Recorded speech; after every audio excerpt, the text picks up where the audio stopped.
അസ്സലാമു അലൈക്കും വറഹ്മത്തുള്ളാഹി. സഹോദരങ്ങളെ, എല്ലാവർക്കും സുഖമല്ലേ? ഞാൻ ഒരുപാട് കാലങ്ങളായി ഇതിൽ കൂടുതൽ വീഡിയോസുകളൊന്നും ചെയ്യാത്ത.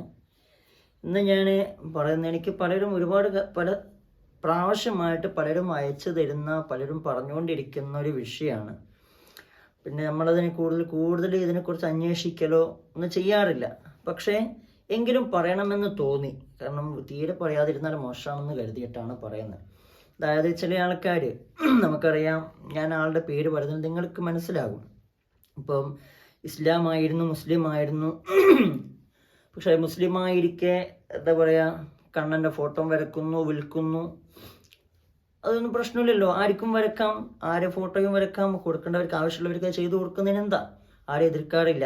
അതിൻ്റെ പേരിൽ ഇസ്ലാമൊന്നും പുറത്തും പോവില്ല. പക്ഷേ അതിനെ ഒരു കച്ചവടവൽക്കരിച്ചുകൊണ്ട് അതിന് വേറെ ലെവലിലേക്ക് കൊണ്ടുപോവുകയും എന്നെ ഉയർച്ചയിലെത്തിയിരിക്കുന്ന എൻ്റെ കണ്ണൻ എന്നെ അങ്ങനെ ആക്കി ഇങ്ങനെ ആക്കി എന്നൊക്കെ പറഞ്ഞിട്ട് ഹൈന്ദവ സമുദായത്തെ എന്താ പറയുക, ചൂഷണം ചെയ്യാൻ ശ്രമിക്കുകയും ഒക്കെ ചെയ്ത് അതും പോലെയായിട്ട് അവസാനം അവിടുന്ന് തുള്ളി മാറി ക്രൈസ്തവരെയും ചൂഷണം ചെയ്യാൻ വേണ്ടി ശ്രമിക്കുന്നൊക്കെ നമ്മൾ കണ്ടതാണ്. ഞാൻ തട്ടോട്ടെ എന്താ പറയുക, കണ്ണനെ വരച്ച അത് വേണ്ട എന്നൊക്കെ പറഞ്ഞ തട്ടം ഒഴിവാക്കി. ഞാൻ പറയുന്നത്, ലക്കും ദീനുക്കും വലിയ ദീൻ, പരിശുദ്ധമായ ഖുർആൻ പറയുന്നത് അവരവർക്ക് അവരവരുടെ മതം. എന്നോട് പലരും ചോദിക്കുന്നതാണ്, അതങ്ങനെ പോയില്ലേ, ഭയങ്കര പ്രയാസമില്ലേ? ഒരു കുഴപ്പമില്ല, ആർക്കും ഏത് മതം വേണമെങ്കിലും എടുക്കാം. ആർക്കും എങ്ങനെ, ഇന്ത്യ രാജ്യമാണ്, അവരവർക്ക് ഇഷ്ടമുള്ളതുപോലെ ജീവിക്കാം. മതം വേണോ മതം വേണ്ടയോ, എങ്ങനെ വേണമെങ്കിലും ആർക്കും ജീവിക്കാം. അവരവരുടെ ഇഷ്ടമാണ്. മാത്രമല്ല, അള്ളാന്റെ ഖുർആൻ ഒരാളെ നിർബന്ധിച്ച് മുസ്ലിം ആവാൻ പറയുന്നില്ല. ഇസ്ലാമായിരിക്കുന്ന ഒരാൾ കാലകാലം നീ ഇസ്ലാമായിട്ട് മുസ്ലിമായിട്ട് തന്നെ ജീവിക്കണമെന്നും പറയുന്നില്ല. അവർക്ക് രണ്ട് വഴി തന്നിട്ടുണ്ട്. ഏത് വഴി വേണമെങ്കിലും തിരഞ്ഞെടുക്കാം. നല്ലത് വേണം നല്ലതെടുക്കാം, മോശം വേണം മോശം എടുക്കാം. അപ്പോൾ അതിൻ്റെ പേരിൽ ഇസ്ലാമിനൊരു കോട്ടം വരും ഒന്നുമില്ല. ഞാൻ പറയാം, ഇപ്പോൾ ഇസ്ലാം തട്ടം ഒഴിവാക്കി, ഓക്കെ, എനിക്ക് മതമില്ല എന്ന് പറഞ്ഞിട്ട് അവസാനം എന്താ പറയുക, കണ്ണൻ തന്ന വീടാണ് എന്ന് പറഞ്ഞിട്ട് ആ വീടിൻ്റെ പാല് കാച്ചൽ നടത്തുന്നതിനെ അറിയോ, സുബഹി നിസ്കാരത്തോടു കൂടിയാ. എങ്ങനെയുണ്ട്? വല്ലാത്തൊരു കോമഡിയാണ്. ഒരു കൊമേഡിയന്മാർക്കും ചെയ്യാൻ പറ്റാത്തൊരു കാര്യമാണ്. കണ്ണനാണ് എനിക്ക് വീട് തന്നെ, കണ്ണൻ തന്ന വീട്ടിൽ സുബഹി നിസ്കരിച്ചിങ്ങാണ്ട് കയറുക, വല്ലാത്തൊരു അത്ഭുതമല്ലേ? വല്ലാത്തൊരു അത്ഭുതമാണ് അല്ലേ? സുബഹി എന്നിട്ട് പറയുക, സുബഹി നിസ്കരിച്ചിട്ടാണ് കയറുന്നത്, സുബഹിയോട് കൂടിയാണ് പാല് കാച്ചൽ. ഒരു സ്ഥലത്ത് നിൽക്കണം, ഒന്നിക്കൽ അള്ളാനെ ആരാധിക്കുക. അത് പറ്റൂല, തട്ടൊക്കെ ഒഴിവാക്കി. എന്നാ കൃഷ്ണനെ പിന്നെ ആരാധിക്കണ്ടേ? അപ്പം അതിനെ ആൾക്കാർ എന്താ പറയുക, പറ്റിക്കാൻ നോക്കി. ഹൈന്ദവരായ സഹോദരങ്ങൾ അതിനെ എന്താ പറയുക, വെട്ടിത്താഴെയിട്ട്. അപ്പം അവരും അംഗീകരിക്കുന്നില്ല. കണ്ടപ്പോൾ എന്നാൽ പിന്നെ കൃഷ്ണനെ ആരാധിക്കുന്നില്ല, ഞാൻ നേരെ പോയിട്ട് മെഴുകുതിരി കത്തിച്ചേക്കാം, അവിടെ പോയിട്ട് അത് കത്തിക്കാൻ നോക്കുകയാണ്. പക്ഷേ ആർക്കാണ് മെഴുകുതിരി കത്തിക്കുന്നത്, എവിടെ കത്തിക്കണം, അത് വേറെ കാര്യം, പോട്ടെ.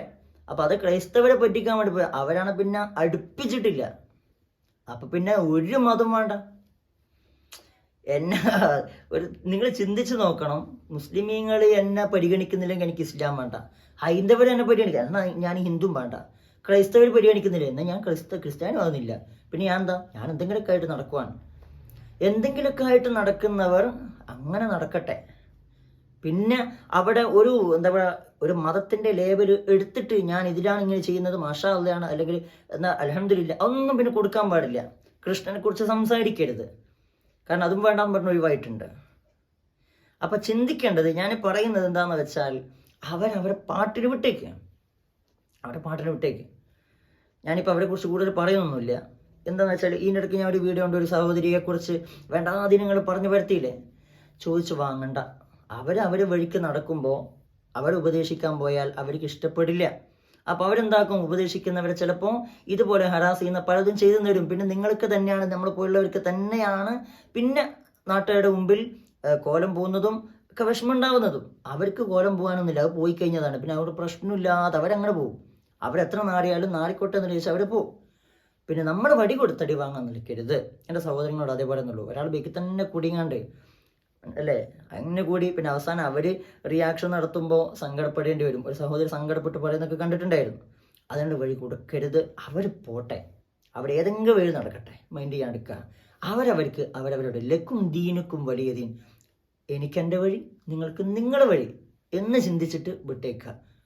നാദം തുണക്കട്ടെ.